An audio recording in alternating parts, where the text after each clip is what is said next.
living legend. It's time they all know. What's good, legends? Back with another question. What the hell was on Bin Laden's laptop? Let's find out. May 1st, 2011, Abbottabad, Pakistan. This compound is large, but it's nothing fancy. Inside, you'll find dozens of chickens, some vegetable patches, a cow, and the world's most wanted man. Only a handful of people know that Osama bin Laden and 16 members of his family have been living here for the past 5 years. They've taken great care to be as self-sufficient and under the radar as possible. They're a tight-knit family, and every night they have intense debates about the future of Al-Qaeda, especially lately. Imagine your family dinners are talking about that. What the? Always, bin Laden goes to bed with one of his 4 wives. Tonight, it's the youngest, Amal. They're fast asleep, cuddling their 3-year-old son, when they're startled around 1 a.m. Is that a storm? Amal reaches to switch on a lamp, but bin Laden stops her. He knows this sound. What's up, Coconut Crew? It's not a storm. It's helicopters. Bin Laden panics. The Americans are here. They found him. He's forgotten to load his AK. This won't end well for him. And another realization sets in. They are going to find his hard drives. 3 terabytes of Al-Qaeda's secrets. Nothing could be worse. He'd rather be captured and killed than to have this data exposed. Begin. For more background, what's good music? Hi, sir. Short docs by our Eating some colleague and friend pizza? Neo. Go check out these other videos. How bin Laden was found. I'm doing great, by the way. Also, this video is largely based on the book The Bin Laden Papers by Nellie Lahoud. Links are in the description. Now, let's dive into the incredible story. As soon as I go live, I'm getting calls and shit. Come on. Good evening. Tonight, I told him I was going live too. too. People and to the world, that the United States has conducted an operation that killed Osama bin Laden, the leader of Al-Qaeda. Crazy times. I was in 6th grade. 9/11. When the U.S. Navy SEALs raided Abbottabad to capture bin Laden, they were supposed to stay for only 30 minutes or less. Most successful missions take no longer, and any delay would amplify the danger. But when they spot, quote, a shit ton of computers in the compound, the potential intelligence value is too tempting. They deviate from the plan to return ASAP. They gather up the electronics and deliver them to the CIA. Sifting through the files is a gargantuan task. Every Arabic-speaking linguist in the intelligence community is on the job. There's lots of normal stuff you might find on just about anyone's computer. Home videos, news clippings, memes. Excessive amounts of pornography. Well, that's on a lot of people's laptop. Then there is the expected terrorist content, Al-Qaeda propaganda, and so on. But that's not the interesting part. On these hard drives, U.S. intelligence discovers a treasure trove of letters. How old were y'all when it was 9/11? Then transmitted by couriers on a SIM card. For security reasons, bin Laden did not have internet access the whole time he was in hiding. The letters were exchanged through what Al-Qaeda called a closed circle. A courier moved between 2 intermediaries, one on bin Laden's side and one on the side of his trusted associate in North Waziristan, a mountainous part of Pakistan bordering Afghanistan. Security measures were so stringent that the courier did not know about the letters he was transmitting, and bin Laden never met him or knew who he actually was. Using couriers was cumbersome and dangerous, but it worked. For 10 years, bin Laden successfully remained hidden, and the world was in the dark when it came to Al-Qaeda. Until, of course. Imagine sleeping, waking up to a freaking helicopter right above your house. Damn. It's not a nightmare. You screwed up. We rely heavily on high-powered computers to produce these videos, but sometimes we might just want to work in a cafe or abroad or on the beach even. We can't take our giant desktops with us, but there is another, much cleaner solution. AnyDesk is a lightning-fast, secure, and reliable access software for seamless remote work and file CMS enough XP machine. AnyDesk intelligence gained Al-Qaeda's chief op. What they found, they acted upon quickly. For example, the files helped them locate Al-Qaeda's chief operations officer in Pakistan's tribal regions. They killed him by a drone strike within 4 months of the Abbottabad raid. Al-Qaeda's top legal scholar was found and killed shortly after. Oh, I thought they were saying Bin Laden. I was gonna say he wasn't killed with a drone strike. But after these quick results, many of Al-Qaeda's secrets remained buried on these hard drives, coded in the countless letters. It would take years to grasp the content of all these communications, and help came from outside the CIA. And what I wanted to do was actually to chronicle Al-Qaeda's history post 9/11. And I wanted to do it through the letter. This is a lady who went through all the stuff and made a timeline so things could make sense. Not through secondary sources, but through the letters. This is Dr. Nellie Lahoud. She studies the evolving ideologies of Al-Qaeda and ISIS, and she led a team that analyzed and contextualized the contents of Bin Laden's papers. The declassification process began in 2012, and by 2017, the declassified files were massive. At one point, I came to realize this is where I was going to find Al-Qaeda's internal communications. And these were about 97,000 files. I was fortunate. Damn, 97,000 files. They must have had a bunch of people on that. Come on. Fortunate that I was able to have the support of 2 research assistants who were That's native it? Arabic speakers like me. Lahoud and her assistants looked at all nearly 100,000 documents, and what they uncovered is astonishing. The letters reveal Bin Laden's character and Al-Qaeda's inner workings. They lay bare Bin Laden's future plans and deepest fears. They help Jackpot. map out the global jihadi landscape, and they offer a definitive account of Al-Qaeda's post-9/11 history, which up until then was deeply misunderstood. So what you guys Where are were doing you is so guys in similar 9/11? to what NetJets did 20 years ago? I was in 6th grade classroom. They took us out to the cafeteria and sent us home. That's all I remember. And then I remember getting to my grandparents' house and seeing the planes hit on the news. Crazy. Tora Bora, which means black dust in Pashto, is a remote and barren part of eastern Afghanistan. Bin Laden loves this region and knows it well.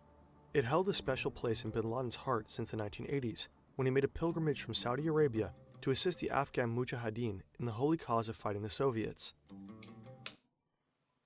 The Mujahideen, we literally funded those guys, and then somehow they're our enemy. The way that this shit works is so ridiculous. He helped fund the construction of cave complexes in the region and recruited fighters who contributed to the broader resistance movement. The Soviets eventually withdrew, and Bin Laden believed his contributions to be decisive. The victorious Afghan jihad inspired the formation of Al-Qaeda, which means the base of an Islamist legion that could wage jihad anywhere.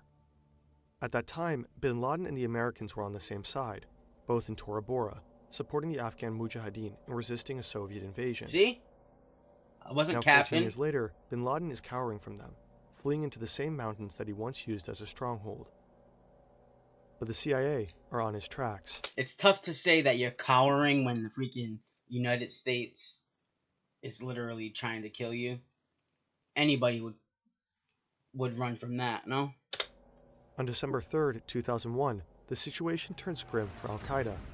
The Americans start bombing relentlessly. Al-Qaeda members are hiding in caves at 9,000 feet, shivering in 10 degrees below freezing.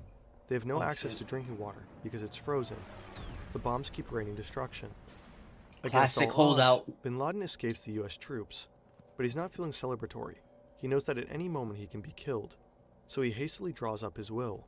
And in his will, Bin Laden writes to his children, "Forgive me, because I have given you only a little of my time since I answered the jihad call. Yeah. I have chosen a road fraught with dangers, Sad. and for this sake suffered from hardships, embitterment, betrayal, and treachery. I advise you not to work with Al-Qaeda." Oh, wow. It's a low moment for Bin Laden, and it's not just because death is around the corner. It's also because he made a horrible mistake, and now he knows it. No shit. What the letters reveal is that Al-Qaeda had not anticipated that the United States would launch a war in response to 9/11. What? At most, they thought that the United States would respond with a limited airstrikes. Imagine attacking United States and expecting them not to just mess you up. Like, come on. How stupid could you be? Al-Qaeda was completely unprepared. They didn't even have a plan A. Bin Laden made a huge miscalculation. We're talking about the country who drop the first nuclear bombs, I wouldn't trust that they're not going to respond. He believed the United States was fundamentally weak, a paper tiger with no real bite. Not all jihadis suffered from this delusion. In a council shortly before 9/11, high-level jihadis and Muslim religious authorities warned bin Laden that the Americans would attack the whole Middle East if he launched an attack on U.S. soil. But he waved off their concerns confidently. He was certain that the United States didn't have the resources for a counterattack. Oh, come on. Bin Laden's stated purpose of 9/11 was to serve as a decisive blow to force the United States to withdraw its military forces from Muslim-majority countries. Well, quite the opposite happened. To be expected. Now bin Laden had no choice but to acknowledge the true power of his sworn enemy. Several key al-Qaeda members are already dead, captured or displaced into unfriendly countries. The Taliban, who has been aiding al-Qaeda, has fallen rapidly, but it would take bin Laden years to publicly admit his mistake. For their part, the United States also misunderstood the power of their enemy, but in their case, the opposite was true. They believed al-Qaeda was far more powerful than it actually was. Eve to me is basically free. These ads are killing me. It's a giant open universe where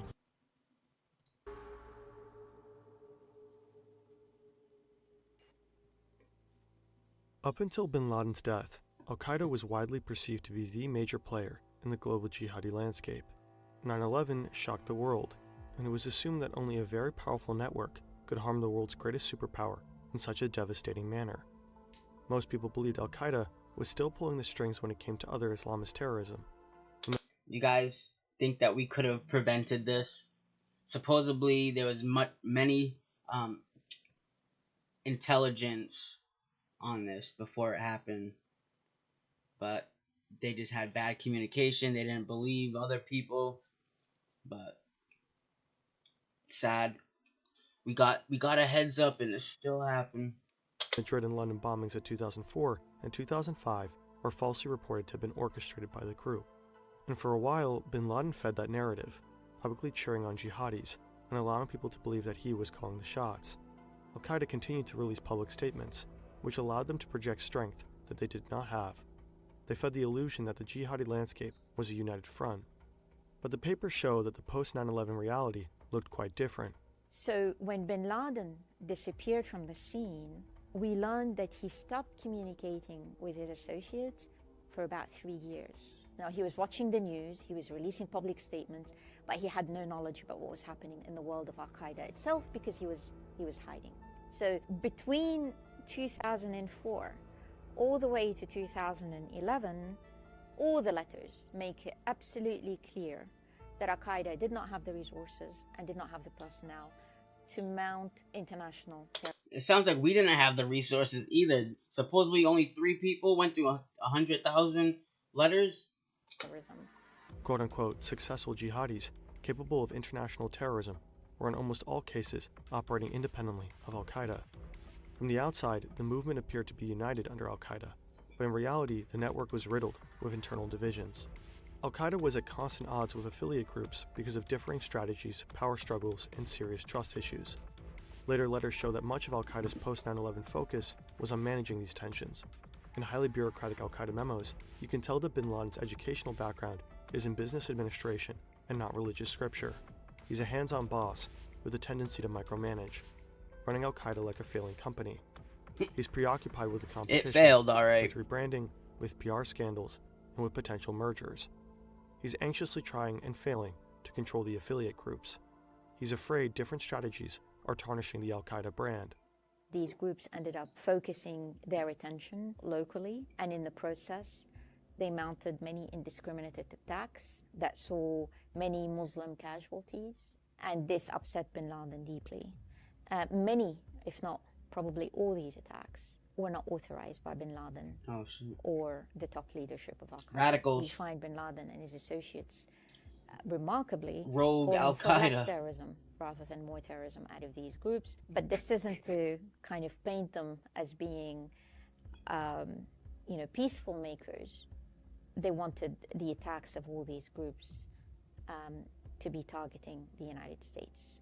The United States' counterterrorism efforts didn't reflect any of this complexity. The Americans believed that al-Qaeda was growing stronger by the day. They were fixated on al-Qaeda as the main threat, pouring a huge amount of resources into finding bin Laden. And just after the 9/11 attacks, the Bush administration passed the authorization for the use of military force. This legislation allowed military force to be used against anyone considered to be associated with the attacks, without requiring explicit approval from Congress. If a jihadist could reasonably be linked with al-Qaeda, then military activities in the region could be pursued. Proud to be American. Imagine being able to build especially with rules like that. an app with your name on it, just by thinking about it. Meet Base 40. Meanwhile, other, more threatening jihadi groups were growing in strength, outside the purview of the Americans' enormous military resources. As a result, in 2014, al-Qaeda was overtaken by a rival jihadist group, a group that was formerly an offshoot. They had broken away, largely no due to idea strategic about that. disagreements.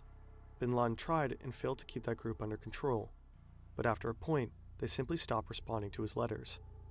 That group is now known as ISIS.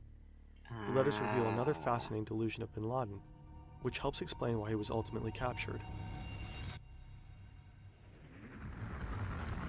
Chapter 4: The Future. For nearly a decade, bin Laden has been on the run from the US. His entire life and the lives of his family members are focused on evading capture. It pains bin Laden that his family is stuck in hiding. The papers show that he's a caring family man who is intensely worried about the safety and well-being of his loved ones. He obviously didn't care too much if he's gonna send 2 planes into the United States Twin Towers. He might be a mass murderer, but he reads his grandkids stories every night. It's a tough life in isolation, but his careful security measures have kept him safe. At one point, Not in for 2010, long, buddy. bin Laden receives a letter that one of his couriers might have been captured. This would compromise everything. But instead of really starting to pack his bag, he chose to stay where he did. Why? Bin Laden had a soft spot for his family. At that time, his wife, who was detained in Iran, as well as his son, were released, and they wanted to join him. So bin Laden's role as a kindly patriarch may have been the reason for his ultimate downfall. He was too definitely wrapped up in his was. family matters to give the courier threat his full attention. But there was Family's always strong man's weakness. another reason, something completely unexpected. A world historical event. Not he nor the world at large saw it coming. Suddenly, bin Laden's obsession with security took a backseat role because his attention shifted. In December 2010, a wave of uprising thunders throughout the Arab world. People are fed up with corruption, poverty, and authority. You see that guy? I probably can't find it, but oh well. The initially peaceful protests turn Standing on deadly. top of that thing. Governments are this guy overthrown. too. Civil wars erupt. At first, Crazy. bin Laden is overjoyed.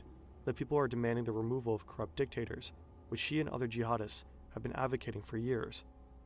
Bin Laden sees a power vacuum, and he plans to fill it. He's long wanted to This is like instigate 10 regime years changes later, in the too. Arab world. After all, that was the whole point of September 11. The United States was backing authoritarian regimes in Muslim-majority countries like Egypt and Saudi Arabia. The attack was meant to force them to retreat from the region. Then their puppet regimes in the Arab world would fall, and al-Qaeda could swoop in and install Taliban-style utopias. And now the people are overthrowing these regimes themselves. What could be better? Bin Laden and his family are excitedly preparing their response. We know this from a handwritten family journal found during the Abbottabad raid. The journal recorded the conversation So not only do we know some of the things on the hard drive, but we know what's in this journal. of bin Laden's family, leading up to the night before his death. Every day, they're having intense debates about how al-Qaeda should navigate this new reality. There's just one problem. Al-Qaeda isn't exactly at the forefront of the protesters' demands. It seems that many people want democracy, and not a caliphate. I feel like this guy's not that smart to be keeping all these records. And the situation keeps changing rapidly, What the so hell is he strategizing thinking? is tricky. Good for us. In his last few days, bin Laden relies a lot upon his 2 millennial daughters to formulate a stance. Maryam and Sumaya are 19 and 21 at the time. The journal reveals them to be sharp, passionate, and willing to challenge their father. They ask him the hard questions, like, is it possible that some among the new generation will believe that political change can occur without jihad? After all, the West intervened in support of. Imagine your kids are the ones asking you these questions. God forbid anyone else asks those questions. They probably ain't alive anymore. Overthrowing the Libyan dictator, and seems generally in favor of the uprisings. Bin Laden is stumped. At points he is almost hopeless in his confusion, one day saying, "We cannot do anything except intensify our prayers." But his daughters push him to make a statement. The political moment is too important to waste. So the role of his daughters was remarkable, and we find in the letters by various family members that Maryam and Sumaya, to quote one letter, worked very closely with their father, and their writings were broadcast on TV, meaning that it was their work, their writings. So he's this big leader, and he needs his 19-year-old daughter to write a speech for him? Come on. That bin Laden had delivered in his public statement over the years. So clearly they were doing the heavy lifting at home. They were That's all sad. on the same page in terms of their loyalty to jihad, their commitment rather, to the cause for which bin Laden had spent his life doing. It was a family affair. At the end of bin Laden's life, the papers reveal a man who is fearful, paranoid, and incapable of materializing most of his plans, large and small. He never achieves another large-scale attack on the United States. Damn right. I pray that there is no others. So there it is, legends. We found out a little bit what's on that hard drive, but I wish I could see for myself. Alright, peace. Till the next one. Oh, I'm a living legend. It's time they all know.